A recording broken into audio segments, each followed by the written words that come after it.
नमस्कार बच्चों, कैसे हैं आप? आपके घर वाले और आप सब ठीक है ना? अच्छा, आज मैं आपसे आपके परिवार के बारे में कुछ पूछना चाहती हूँ कि आपका परिवार संयुक्त परिवार है या एकल परिवार? अब आप सोच रहे होंगे कि एकल और संयुक्त परिवार क्या होता है, तो मैं बताती हूँ आपको, सुनिएगा। एकल परिवार वह परिवार होता है जिसमें आप केवल अपने माता पिता के साथ रहते हैं, और संयुक्त परिवार ऐसा परिवार होता है जिसमें आप अपने दादा दादी, चाचा चाची, ताऊ ताई सबके साथ मिलजुल कर रहते हैं। और जो बच्चे संयुक्त परिवार में रहते हैं ना बेटा, वह अपने दादा दादी के साथ बहुत मस्ती करते हैं, बहुत मजे करते हैं, और साथ साथ अपने दादा दादी को बहुत छेड़ते भी हैं, और खास तौर से दादी को तो बहुत चिढ़ाते भी हैं। अब आप सोच रहे होंगे कि आज मैं आपको यह बातें क्यों बता रही हूँ। वो इसलिए क्योंकि आज हम एक बहुत ही विशेष कविता पढ़ने जा रहे हैं, जिसमें एक 60 साल की बूढ़ी दादी है जो बेचारी परेशान हो रही है। अब देखिए वह क्यों परेशान हो रही है, तो चलिए जानते हैं इस कविता से कि उन्हें क्या परेशानी हो रही है और कौन लोग उन्हें परेशान कर रहे हैं। तो पढ़े, तो चलिए खोलिए पाठ 20 भगदड़ और बोलिए मेरे साथ। बुढ़िया चला रही थी चक्की, पूरे 60 वर्ष की पक्की, दोने में थी रखी मिठाई, उस पर उड़कर मक्खी आई। फिर देखिए आगे। बुढ़िया बांस उठाकर दौड़ी, बिल्ली खाने लगी पकौड़ी, झपटी बुढ़िया घर के अंदर, कुत्ता भागा रोटी लेकर। बुढ़िया तब फिर निकली बाहर, बकरा घुसा तुरंत ही भीतर। बुढ़िया चली गिर गया मटका, तब तक वह बकरा भी सटका। बुढ़िया बैठ गई तब थक कर, सौंप दिया बिल्ली को ही घर। देखिए थी ना मजेदार कविता। अब जरा इसका अर्थ जाने। इस कविता में बेटा देखिए एक बूढ़ी औरत है जो 60 साल की है और वह चक्की चला रही है। चक्की चलाना क्या होता है, आपने देखा है, गाँव में देखा होगा आपने। चक्की, गेहूं डालते हैं एक चक्की में और उसमें से उसे गेहूं को पीसते रहते हैं, घुमाते रहते हैं, हाथ से घुमाते रहते हैं, उसमें से आटा निकलता रहता है, तो उसे बोलते हैं चक्की। और जब वह चक्की चला रही थी तो उसकी रसोई में एक दोने आप लोग जानते होंगे ना, एक कटोरी होती है पत्ते की, प्लास्टिक की, उसे दोना बोलते हैं, कागज की बनाई रहती है। तो उस दोने में मिठाई रखी थी कि अचानक उस पर उड़कर मक्खी आ गई। अब मीठे पे तो मक्खी जरूर आएगी, तो मिठाई पर मक्खी आकर बैठ गई, और जैसे ही बुढ़िया बांस की लकड़ी लेकर मक्खी उड़ाने लगी, मक्खी को भगाने लगी, कि तभी वहां अचानक बिल्ली आ गई और वहां पर रखी पकौड़ी फटाफट खाने लगी। अब तभी बुढ़िया भगाने के लिए, किसको भगाने के लिए?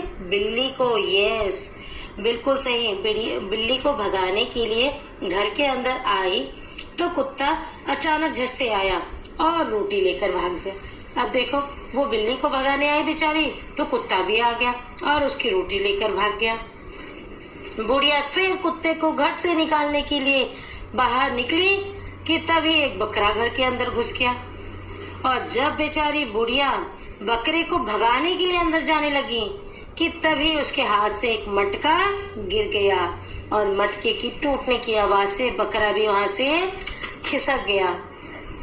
तो देखा कितनी भागदौड़ हुई बेचारी बूढ़ी औरत की, और उन्हें किस किसने थकाया? बताइए किस किसने थकाया? बिल्कुल सही। अब देखिए, जब इतनी भागदौड़ के बाद जब बेचारी बुढ़िया थक गई और थक कर बैठ गई, तो उन्होंने बिल्ली को ही अपना घर सौंप दिया, अर्थात बुढ़िया बिल्ली के आगे हार मान गई और उसे घर से भगाया नहीं, बल्कि घर में ही रहने दिया। क्यों? क्योंकि वो पूरी तरह थक चुकी थी, तो उन्होंने कहा बिल्ली को ठीक है, बिल्ली को मैं घर में ही रहने देती हूँ। तो जिस प्रकार इन जानवरों ने मिलकर बुढ़िया औरत को थकाया, ठीक इसी प्रकार आप भी अपने भाई बहनों के साथ मिलकर अपनी दादी को इसी प्रकार तंग करते हैं, है ना? मैं जानती हूँ। तो थी ना अच्छी कविता। चलिए अब जरा इसमें बने चित्रों पर ध्यान दीजिए। देखिए आपको चित्र दिखाई दे रहा है, एक औरत है, बिल्ली बनी हुई है और कुत्ता बना हुआ है, फिर और डंडा लेके हरा रही है। तो बेटा ये कौन सी कला होती है, आप जानते हैं इसके बारे में? बताइए। बिल्कुल सही, यह बिहार की मधुबनी शैली पर बने चित्र हैं। बिहार राज्य आपने सुना है ना, वहाँ की एक मधुबनी शैली है, वहाँ का चित्र है ये। अर्थात यह चित्रकारी की शैली बिहार में बहुत प्रचलित है और इसका नाम मधुबनी है। चलिए अब जरा इसका अभ्यास कार्य देखें। अब आप भी ये मधुबनी शैली में चित्र बनाने का प्रयास कीजिएगा और देखिएगा आपको कितना मजा आता है। तो चलिए अब जरा इसके अभ्यास कार्य में आते हैं। तो देखिए कौन कौन आया, आपको यह बताना है कि बुढ़िया को परेशान करने कौन कौन आया और उनका चित्र बनाना है और किस क्रम में आया उसी प्रकार आप चित्र बनाना। सबसे पहले कौन आई थी?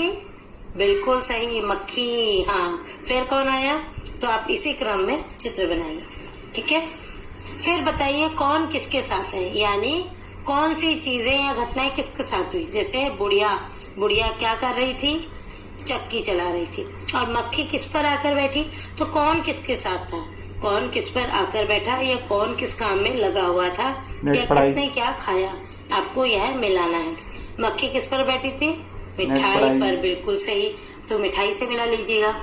फिर देखिए बिल्ली ने क्या किया? पकौड़ी खाई। वेरी गुड, बहुत अच्छे। तो आप बिल्ली को पकौड़ी से मिलान कीजिएगा, ठीक है। अब देखिए कविता में किसके बाद कौन आया? सबसे पहले कौन आया कविता में बात? मक्खी। उसके बाद? बहुत अच्छे। फिर उसके बाद? हाँ जी, और अंत में? हाँ, बिल्कुल सही। तो आप इसे पूरा कीजिएगा, ठीक है। और लास्ट में सोचकर बताओ जरा, घर किसे मिला? कौन से जानवर को, या कौन से किसको रहने दिया, कौन से पशु को रहने दिया बूढ़ी औरत ने घर में? बिल्कुल सही, बिल्ली को।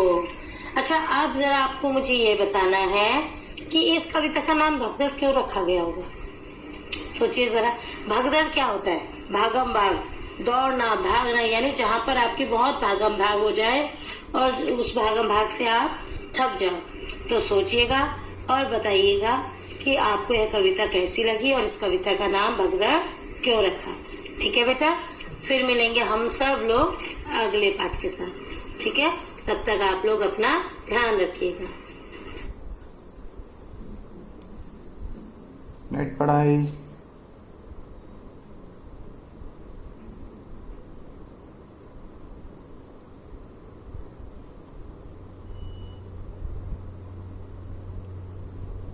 नेट पढ़ाई।